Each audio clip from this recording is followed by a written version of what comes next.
So hello friends, welcome to the Pluto STEM. This is Mohit Prajapati. I am physics faculty here.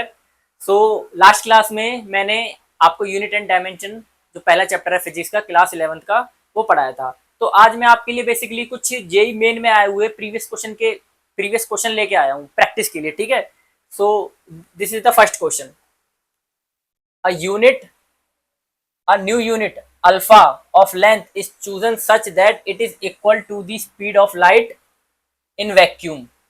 ठीक है. What is the distance between Venus and Earth in terms of alpha unit if light take 6 minutes 60 seconds to cover the distance. अब यहां पर क्या हुआ बच्चों कि एक नई यूनिट है जिसे अल्फा. ठीक है. और वो लेंथ की यूनिट है और हमें डिस्टेंस पूछी है वीनस और अर्थ के बीच में. तो बेटा देखो वीनस और अर्थ के बीच का डिस्टेंस क्या होता है? Speed into time. स्पीड है किसकी? लाइट की. वो है सी. ठीक है. इनटू में टाइम. टाइम यहां से गिवन मिल जाएगा. टाइम कितना है बेटा? 6 मिनट है और 40 सेकेंड. तो 6 मिनट में कितने सेकंड होते हैं? 360 प्लस में 40 है. तो बेटा टोटल टाइम कितना आ गया? 400 सेकंड. ठीक है. यहां डाल देंगे डिस्टेंस में c इज इक्वल टू. अब बात आती है c की वैल्यू क्या आएगी, क्योंकि आंसर तो अल्फा में है और वो अल्फा और c का रिलेशन हमें यहां दे रखा है. c डिस्टेंस स्पीड क्या होती है?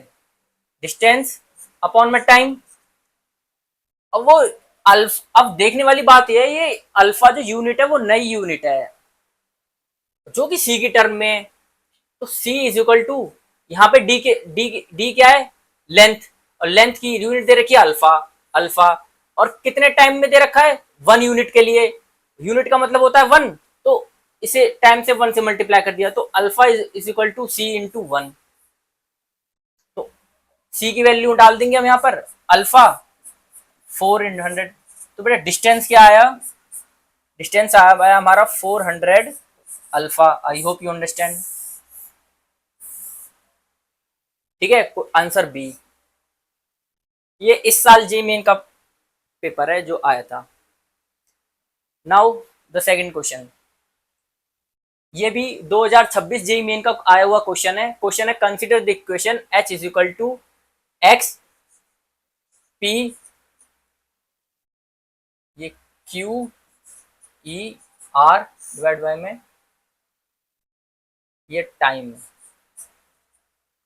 ठीक है. Where h is magnetic field, E is electric field, epsilon naught is permeability, x is distance, t in time. ठीक है. अब ये क्वेश्चन देखो. इस क्वेश्चन में क्या जनरली होता क्या ऐसे क्वेश्चनों में? जो h है, h की हम सबसे पहले हम इसकी डायमेंशन निकालेंगे. ठीक है. सपोज करो कोई भी डायमेंशन आ गई इसकी ml t की फॉर्म में कोई आ गई ml t की फॉर्म में कोई हमें डायमेंशन मिल गई. तो हम अक्सर क्या करते हैं? एक्स की वैल्यू मान लेते हैं. मान लो p और एप्सिलॉन नॉट की मान ली q और e की मान इलेक्ट्रिक फील्ड की मान लेते हैं r और t को मान लेते हैं हम s. ठीक है. इस टाइम पे क्या करते हैं? अब ये दोनों बराबर है तो इन दोनों की डायमेंशन भी सेम होंगी. तो हम करते क्या है इन क्वेश्चनों में? फिर x की डायमेंशन होगी l. यहां लिख दिया l की पावर p. ठीक है. Epsilon not. फिर एप्सिलॉन नॉट की निकालो. फिर उसकी आगे q.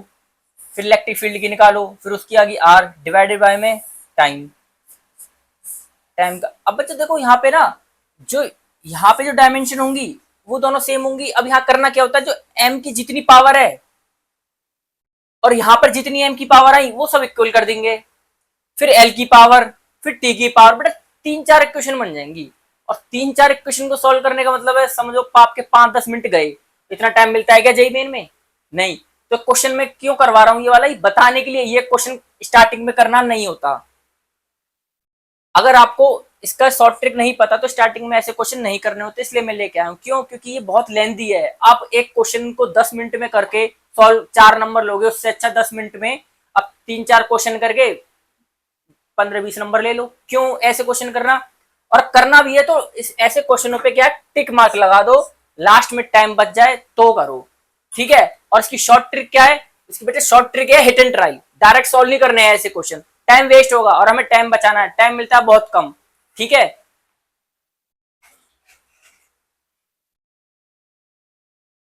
तो ऐसे क्वेश्चनों में क्या हम हिट एंड ट्राई करते हैं। जैसे कि मान लो पहला वाला ऑप्शन है 1 1 1, तो क्या करो, एक्स की पी की वैल्यू 1 डाल दो, आर की वैल्यू क्यू की वैल्यू 1, आर की वैल्यू 1 और एस की वैल्यू 1, सबकी 1 1 डाल दो।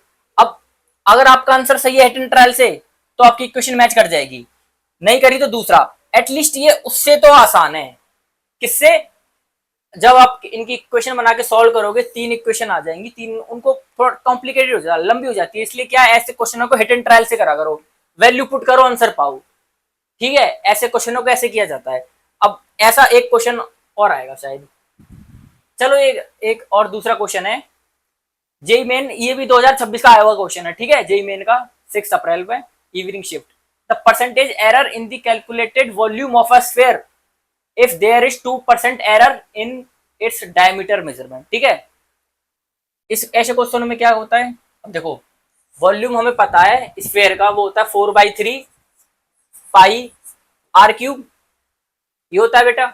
अच्छा यहाँ पे डायमीटर मैंने दे रखा है, तो डायमीटर क्या होता है बेटा, r/2, तो रेडियस हो जाएगा, सॉरी ये होता है 2r, गलत लिख दिया।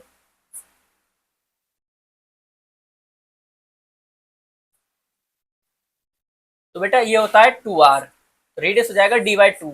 तो बेटा है इसकी जगह d/2 डाल देंगे तो पाई d/2 का क्यूब, तो बेटा ये आ जाएगा हमारा 4/3 पाई d³/8, ये आ गया। तो यहां से हमारा वॉल्यूम आ गया कितना, पाई d³, ठीक है। अब क्या करते हैं, हम लेंगे लॉग, लॉग ले लेंगे, बोथ साइड लॉग ले लिया हमने।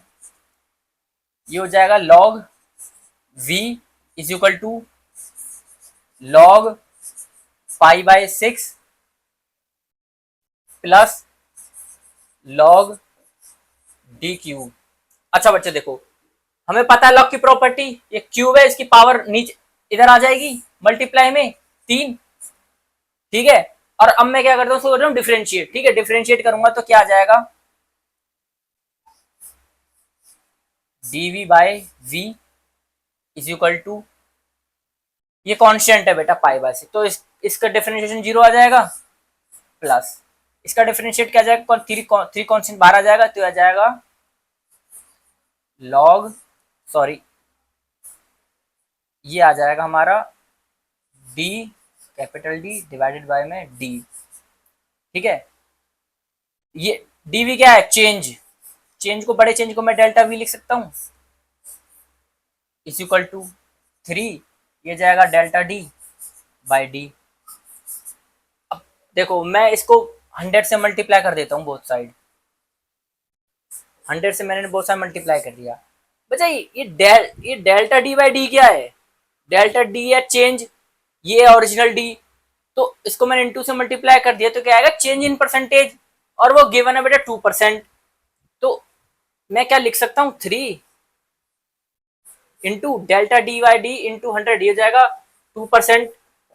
और ये किसके इक्वल है, delta v/v, delta v/v into 100, ये उसका परसेंटेज हो जाएगा, चेंज इन v, ये जाएगा 6%। बेटा समझ आया, इसका आंसर आएगा ये 6%, ठीक है। सिंपल सवाल था, कोई दिक्कत वाली बात नहीं थी। आगे आते हैं हम नेक्स्ट क्वेश्चन पे, ठीक है।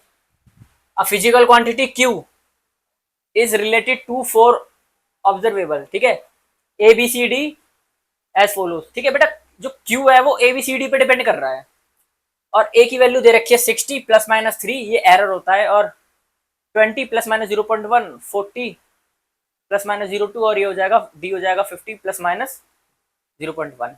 Then the percentage error. अच्छा बेटा क्यों में परसेंटेज एरर पूछा है? सिंपल, अभी जैसे लॉग लिया, अब आई होप मुझे बताने की जरूरत नहीं है, लॉग लेंगे तो बात वो यही आ जाएगी, delta A bye A plus इसकी पावर बेटा 4 है, 4 पावर है तो ये हो जाएगा बेटा 4 delta B by B plus delta C by C plus delta D by D. बेटा यहाँ तक आया समझ? अब इसकी वैल्यू पुट कर देंगे बेटा। ए देखो ए क्या है, ए है इसका 60,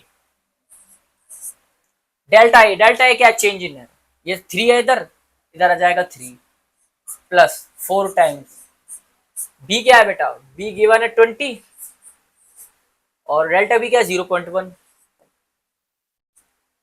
ठीक है, प्लस डेल्टा सी क्या है? 4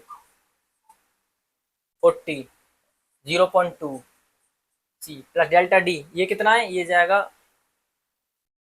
50 0.1। जो इसको बस क्या करना है? ऐड करना है, तो ये हो जाएगा 1/20, ये हो जाएगा प्लस ये हो जाएगा 4 पंजे 20 और वो हो जाएगा 1/50, ठीक है, प्लस ये हो जाएगा 10, हो जाएगा 1/100 प्लस ये हो जाएगा 1/500। बेटा आंसर ठीक है। अब जब तुम उसको सॉल्व करोगे तो इसको एलसीएम लो, ये एलसीएम में आ जाएगा, ये कितना आ जाएगा? 5 दूनी 10, ये जाएगा 1000, ठीक है। तो इसको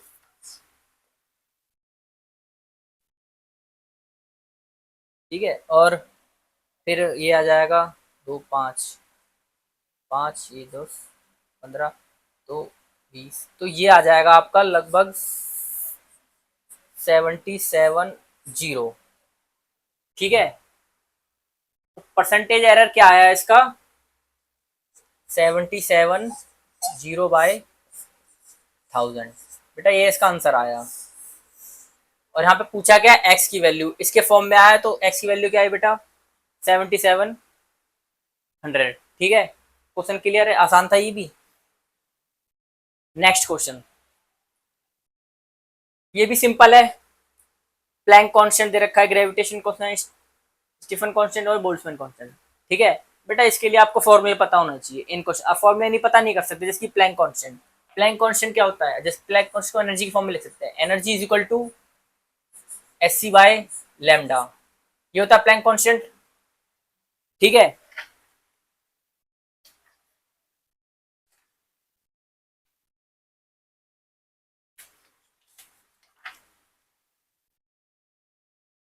ये होता है, अच्छा देखो ये एनर्जी है, एनर्जी की डायमेंशन हमें पता है। एनर्जी की डायमेंशन क्या होती है? एनर्जी की डायमेंशन होती है वर्क डन के बराबर, वर्क डन होता है एफ इंटू एक्स, तो इसकी डायमेंशन इसके बराबर होंगी, तो इसकी होगी एम एल T-2 इंटू इसकी एल, तो इसकी हो जाएगी M L square T-2 energy की, ठीक है, इज इक्वल टू एच की बतानी है, सी की होती है मीटर पर सेकंड मतलब LT-1, इसकी लैम्डा की होती है एल, तो ये एक एल से ये एक एल कट जाएगा, तो टी इधर चला जाएगा, तो इसकी डायमेंशन क्या होगी? एम एल स्क्वायर T-2, ये T-1 था, उधर जाके प्लस हो जाएगा +1, तो जाएगा एम एल स्क्वायर T-1, ठीक है। कौन सा मैच कर रहा है? एम एल स्क्वायर ये वाला एम एल स्क्वायर T-1, तो इसकी बेटा प्लैंक कांस्टेंट की क्या होगी? ये वाली होगी, ठीक है। अब जैसे ग्रेविटेशन कांस्टेंट है वो भी यही है, F is equal to G m1 m2 by R square. इसमें क्या करना है? जिसकी फोर्स की पता है हमें, MLT-2 होती है, नहीं होती? जी की पता है, इसकी होती है एम स्क्वायर, ये 2m है, और इसकी होती है एल स्क्वायर रेडियस की, इसे जब मल्टीप्लाई कर जाओगे तो यहाँ से जी की निकल जाएगी, ऐसी बोल्ट्जमैन कांस्टेंट का फॉर्मूला वहां से निकल जाएगी, स्टीफन कांस्टेंट वहां से निकल जाएगी। मतलब फॉर्मूले पता होने चाहिए आपको, ठीक है। फॉर्मूले नहीं पता तो ऐसे क्वेश्चनों को नहीं कर सकते, और ऐसे क्वेश्चनों को मैं एडवाइस करूंगा लास्ट में करने के लिए, ठीक है। टाइम खाते हैं ऐसे क्वेश्चन। आपको नॉर्मली सिंपल फॉर्मूला पता तो ठीक है कर लो, अब कहीं भी कंफ्यूजन है फॉर्मूले में तो छोड़ दो, लास्ट में करना, दिमाग लगाना। नेक्स्ट क्वेश्चन देखो, a tiny metallic rectangular sheet has length and breadth of, ठीक है, respectively using a specially designed screw gauge which has pitch, ठीक है, pitch दे रखी है and division in the circular, you are asked to find the area of sheet in this measurement the maximum fraction error, ठीक है, maximum fraction error. अब देखो length, एक rectangular sheet है, उसकी लेंथ क्या है बेटा लेंथ है इसकी 5 mm,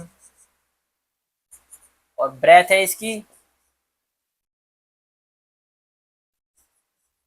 ब्रेथ है इसकी बेटा 2.5 mm, ठीक है।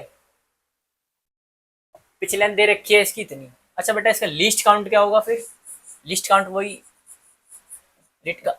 Pitch by number of division, ठीक है। तो लीस्ट काउंट क्या होगा इसका?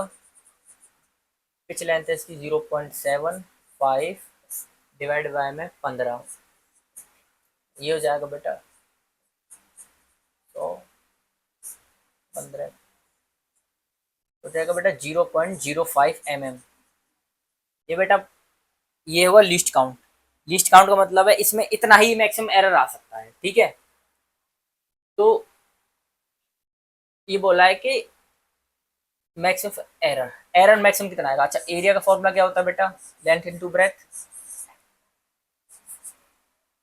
परसेंटेज एरर क्या होगा? Delta A by A is equal to delta L by L plus में डेल्टा बी बाई बी, ठीक है। डेल्टा एल क्या है? वही जो इसका लिस्ट काउंट होगा 0.05 डिवाइड में लेंथ, लेंथ गिवन है 5, ठीक है, प्लस डेल्टा बी क्या है? वो भी यही होगा क्योंकि ब्रेथ भी सेम डिवाइस सेम इंस्ट्रूमेंट से नाप रहे हैं, और ब्रेथ क्या है इसकी 2.5, ठीक है।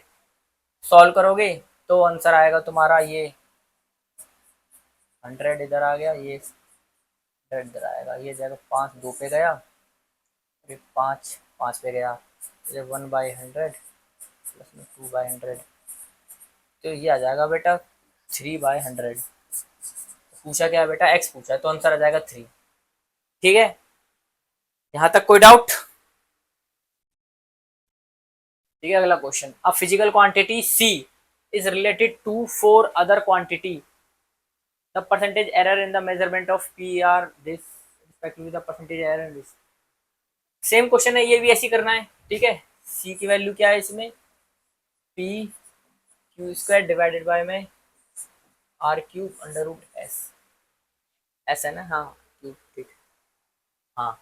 तो ये इसमें क्या कर रहे हैं? Delta C by C is equal to delta P by P plus delta Q by Q, square है तो यहाँ 2 से मल्टीप्लाई कर देंगे, डेल्टा आर बाई आर 3 से कर देंगे। अच्छा ये चीज ध्यान रखना, अगर डिवीजन में कोई चीज है तो उसमें माइनस नहीं करना है, उसको भी ऐड करना है, क्योंकि भले ही डिवाइड में हो रहा है पर एरर तो ऑलवेज आर एडेड, ठीक है। नीचे ऊपर से फर्क नहीं पड़ता, वो ऐड ही होगा। एरर कहीं भी हो, एरर तो एरर ही होता है, तो माइनस मत कर देना, ठीक है। ये डेल्टा एस बाई एस, ठीक है।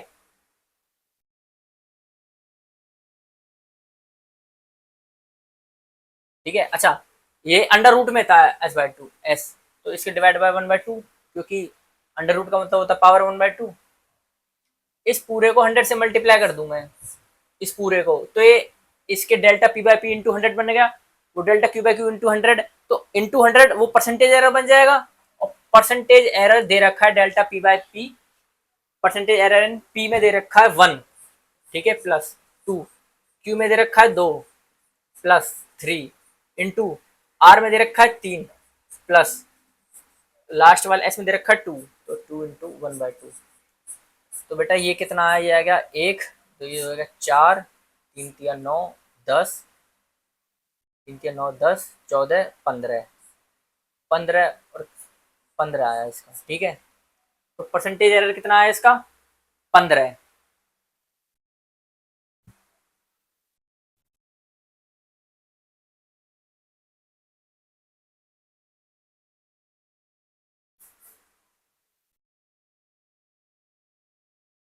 ठीक है बेटा, 15 आया इसका आंसर।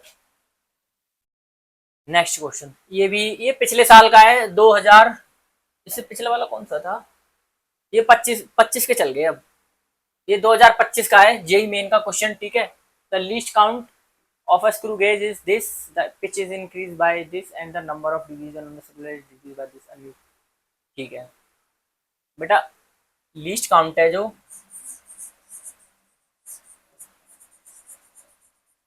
लीस्ट काउंट होता है बेटा pitch by length, pitch by sorry number of division, ठीक है। मैं मान लेता हूँ पिच लेंथ है पी, नंबर ऑफ डिवीजन है एन, ठीक है। Least count of a screw gauge is, ये दे रखा है बेटा, गिवन है लीस्ट काउंट 0.01 mm, ठीक है। अब क्या है कि इसका जो पिच है ना वो इंक्रीज कर दी 75%। अच्छा, न्यू पिच क्या होगी फिर, पी प्लस 75% बढ़ा दी तो 75/100 इंटू पी, ये होगी न्यू न्यू पिच, ठीक है। ये क्या हुआ, पॉइंट ऊपर गया, ये गया 1.75 पी, ये हो गया न्यू पिच, ठीक है। क्या आया, P1 is equal to 1.75 P, P है ओरिजिनल पिच, ये न्यू पिच, ठीक है। और जो नंबर ऑफ डिवीजन है वो रिड्यूस कर दिए बेटा 50% से, तो बेटा पहले एन थे, अब N1 क्या होगा, एन माइनस 50% जो रिड्यूस हो गई,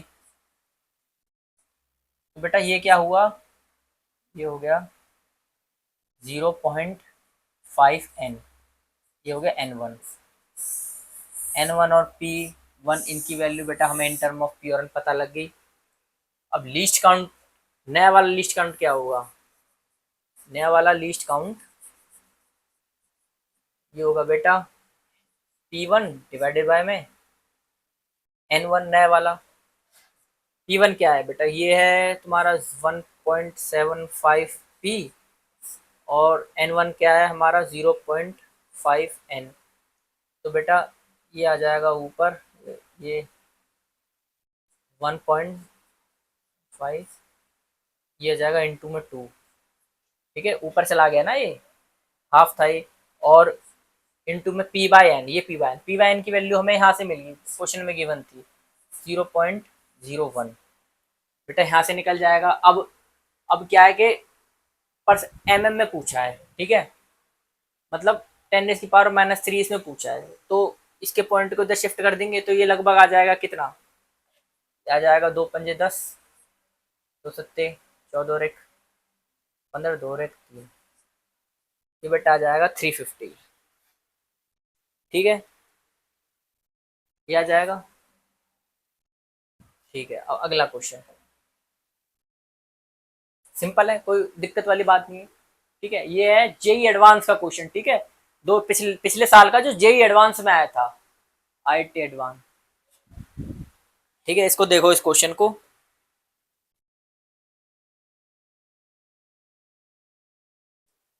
बेटा देखो, एक है temperature difference can generate EMF in some material, ठीक है।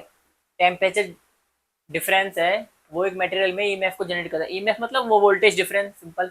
Let S be the EMF produce per unit temperature difference between the end of a wire, ठीक है। And sigma the electrical conductivity and K the thermal conductivity of the material of the wire, taking MLN dimension of MLN temperature the dimension formula, ठीक है। भैया देखो, अब क्या है कि इसकी ना the respect the dimension of formula, अब ये जेड की हमें डायमेंशन बतानी है, ये एस हमें गिवन है, एस क्या है, let S be the EMF, S be the EMF मतलब voltage produce per unit temperature, per unit temperature मतलब टी टेम्परेचर, ठीक है। तो एस की वैल्यू आ गई, ये क्वेश्चन में गिवन है S is the EMF produce पर। अब तो देखो, वोल्टेज की हमें पता होती है, टेम्परेचर का हमें पता है के है, ठीक है, वोल्टेज की हमें पता है, वोल्टेज की पैसे पता लगेगा जिसकी वर्ड में होता है V/Q,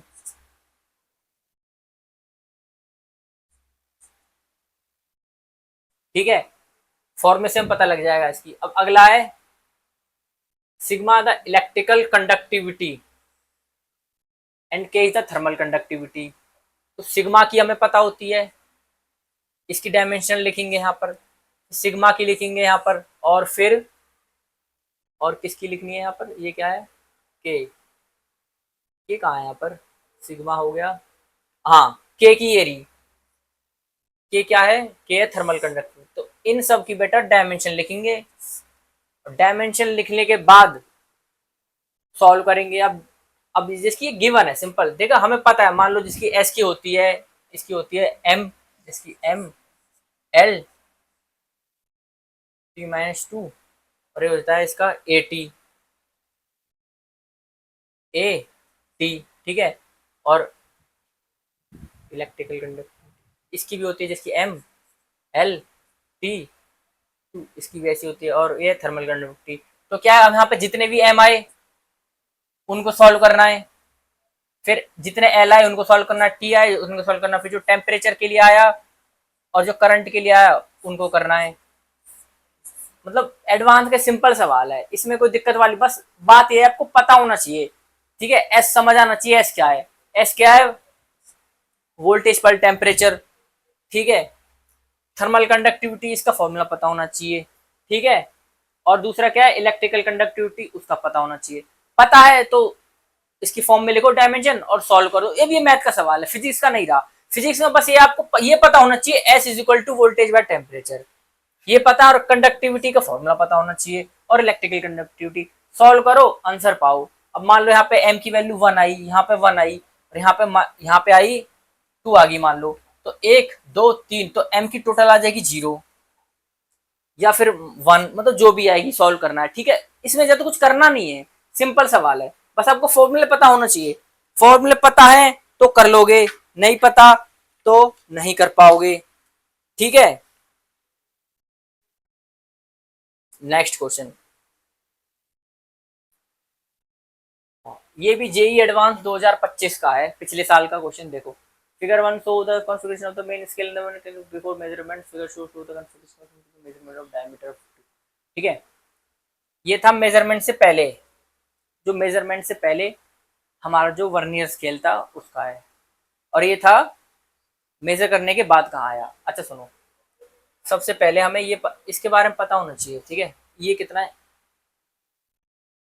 ये कितना डिवीजन है, ये 1 2 3 4 5 6 7, तो जो 7वां डिवीजन है मेन स्केल का, मेन स्केल का 7वां डिवीजन है, वो मैच कर रहा है हमारे 1 2 3 4 5 6 7 8 9 10, वो कर रहा है हमारे 10वें वर्नियर स्केल के, ठीक है।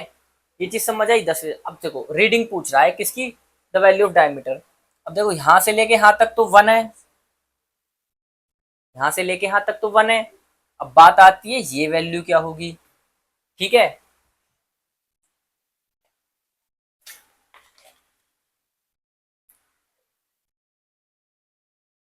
ठीक है, अब जो 10 डिवीजन थे किसके, वर्नियर स्केल के, वो बराबर थे 7 मेन स्केल डिवीजन के।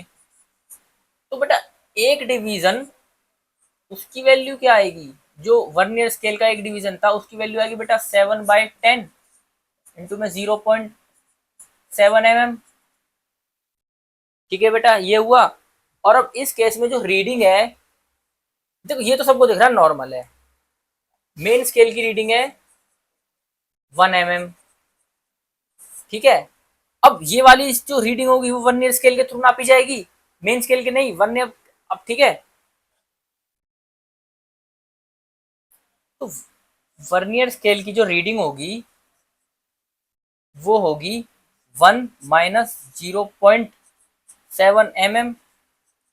ये क्यों, क्योंकि एक में थी, एक इसमें, वर्नियर के एक डिवीजन में 0.7 mm था। मतलब देखो ये टोटल यहां से लेके यहां तक 10 है, 10 वर्नियर के स्केल में, 7 है मेन स्केल के, तो एक में कितना होगा, एक में होगा 7/10, डिवाइड कर दिया मैंने यूनिट मेथड से, ठीक है, तो ये जाएगा 0.7 mm, ठीक है। और वो वर्नियर स्केल रीड क्या करेगा, रीड करेगा 1 माइनस 0.7, इस चीज को माइनस करना है क्योंकि ये चीज यहां से माइनस होगी, तो ये आ जाएगा 0.3, ये वर्नियर स्केल की रीडिंग होगी। वर्नियर स्केल की रीडिंग ये है, मेन स्केल की रीडिंग ये है, तो टोटल रीडिंग क्या होगी 1 प्लस में 0.3 mm, तो ये हो गया बेटा 1.3 mm। ठीक है बेटा, ये समझ आया, सिंपल है, ठीक है।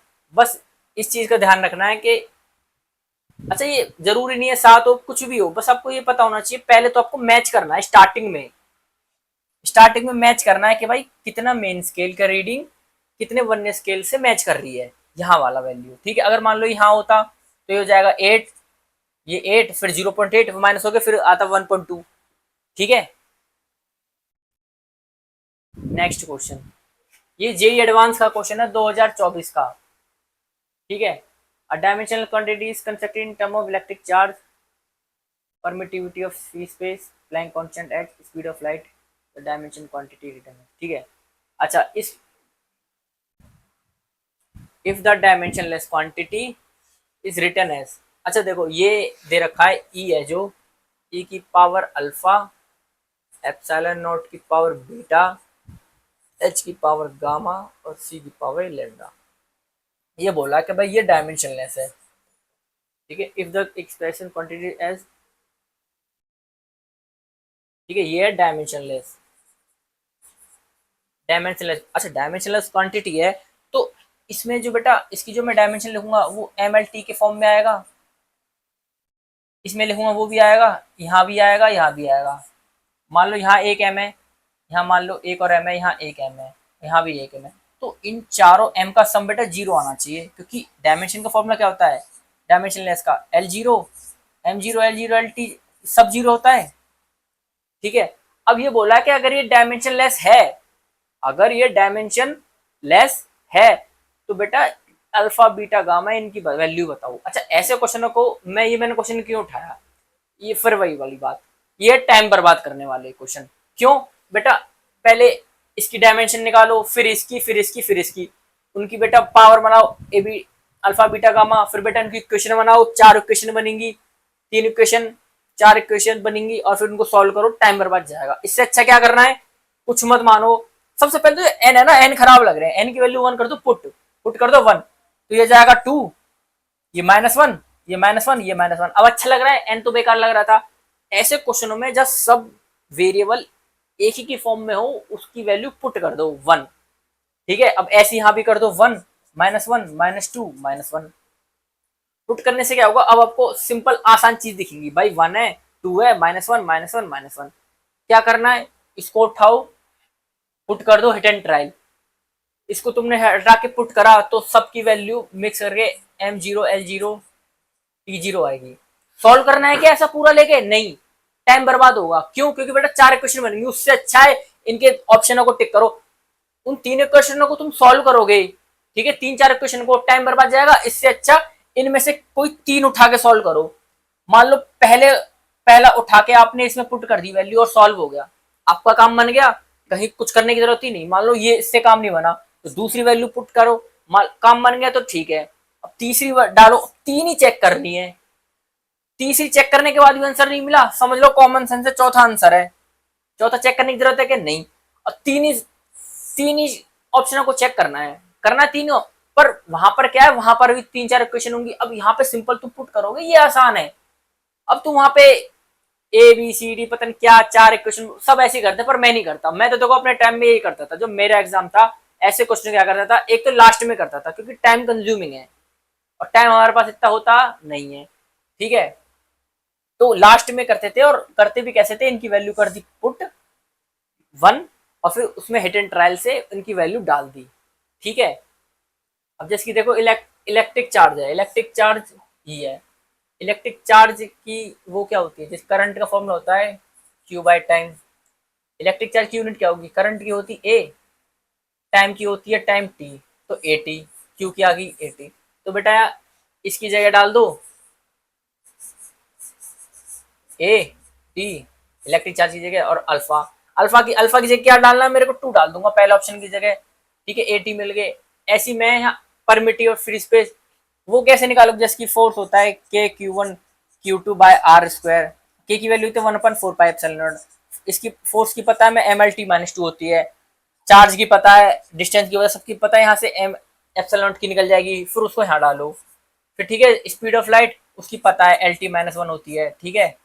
और प्लैंक कांस्टेंट पहले क्वेश्चन में बताया था मैंने, कहाँ से आएगा, जैसे कि S energy is equal to S C by lambda, यहाँ से इसकी निकल जाएगी। रखो, पहली वैल्यू पुट करो, फिर दूसरी करो, तीसरी करो, तीसरे के बाद जाना है क्या, नहीं, क्योंकि तीसरे के बाद आंसर नहीं मिला तो आंसर होगा चौथा। सिंपल, पूरा क्वेश्चन सॉल्व करना है ऐसे नहीं, हिट एंड ट्रायल से करना है, टाइम बचाना है हमें, ठीक है। ये है जेई एडवांस का, ये 2023 का क्वेश्चन है, ठीक है। Young modulus of elasticity is expressed in terms of three derivative quantity, namely the gravitation constant, Planck constant, and the speed of light. This which of the following? Same वही वाली बात है, सेम क्वेश्चन है, क्या बोला है, Young modulus है is equal to C alpha H beta gamma G gamma. करना क्या है, फिर वही वाली बात, भाई कुछ मत करो, अल्फा की जगह 7 पुट कर दो, इधर -1 कर दो, इधर -2 कर दो, आंसर आ गया, ठीक है, दूसरे पे जाओ, क्योंकि सॉल्व करना है कि नहीं, बहुत टाइम बर्बाद जाएगा। गामा की क्या होती है, गामा होता है हमारा स्ट्रेस अपॉन में स्ट्रेस अपॉन में स्ट्रेन, स्ट्रेस का होता है प्रेशर के बराबर, प्रेशर होता है फोर्स अपॉन में एरिया, फोर्स की हमें पता है M L T minus two होती है, नीचे एल टू है तो ऊपर चला जाएगा M L minus one T minus two, ठीक है। गामा की बगी, ये क्या है, सी क्या है, सी क्या है, ग्रेविटेशन, कहाँ गया वो, एच है प्लैंक कॉन्स्टेंट की पिछले में बता दी, सी क्या है, स्पीड ऑफ लाइट, नीचे से मैंने कह दिया था, ठीक है। तो अब स्पीड ऑफ लाइट की क्या होती है, एल टी माइनस वन, ठीक है बच्चों, समझ आया। अब ऐसे ही फिर ग्रेविटेशन कांस्टेंट की पता है, G M one F is equal to G M one M two by R square, वहां से निकाल लोगे, वैल्यू पुट करो, आंसर पाओ। सॉल्व करना है क्या पूरा, नहीं, टाइम बर्बाद जाएगा, ये क्वेश्चन इसीलिए बता रहा हूं मैं क्योंकि टाइम हमें बचाना है।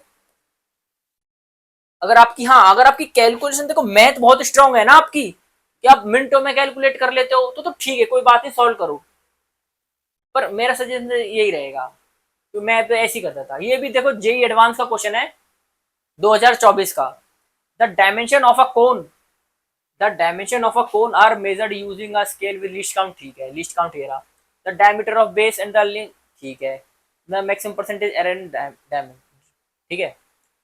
क्या है कोन, कोन का वैल्यू हमें पता है 1/3 पाई आर स्क्वायर एच, लॉग लेंगे, लॉग लेने मुझे बताया था मैंने क्या होता है, लॉग लेने के बाद delta V by B is equal to, ये जीरो हो जाएगा, ये जाएगा 2 r/r प्लस डेल्टा h/h, ठीक है, 2 लिस्ट का, ये क्या होता है, लिस्ट काउंट में, लिस्ट काउंट होता है क्योंकि डिफरेंस, ये क्या डिफरेंस बताता है ना रेडियस, उसमें रेडियस में, और वो दे रखा है गिवन लिस्ट काउंट, ये आ जाएगा 2 mm डिवाइड बाय में इसका radius, the diameter of the base and the height, diameter है इसका 20, तो रेडियस इसका हो जाएगा 10, ठीक है, 2 mm है तो 0.2 mm लिखूंगा, 0.2 सेंटीमीटर लिखूंगा, ठीक है, प्लस एच क्या है इसका, एच भी आ जाएगा 0.2, ठीक है, और हाइट क्या है इसकी, हाइट है इसकी 20, तो बेटा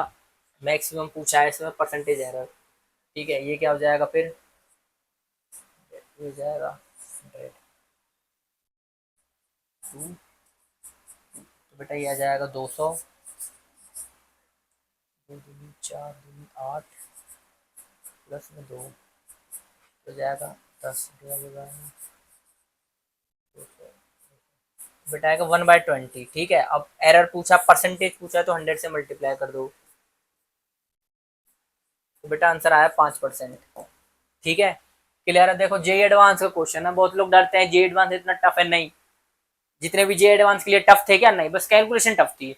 अब देखो ये इससे पहले वाला, ये वाला जेई एडवांस का था, सिंपल सवाल है, कुछ नहीं करना, वैल्यू पुट करनी है, बस आपको फॉर्मूला पता होना चाहिए, कहाँ से आएगा ग्रेविटेशन का, कहाँ से आएगा, फोर्स का सबको पता होता है, जैसे G M one M two by R square, इसका पता है, इसका पता है, इसका पता है, इसका पता है, इससे निकाल लोगे, प्लैंक कांस्टेंट का वो भी ऐसे निकाल लोगे। अब देखो ये भी सिंपल सवाल है। जी एडवांस का दिखा रहा हूँ मैं क्वेश्चन, देखो ऊपर लिखा भी हुआ जी, आप प्रीवियस ईयर के क्वेश्चन चेक कर सकते हो।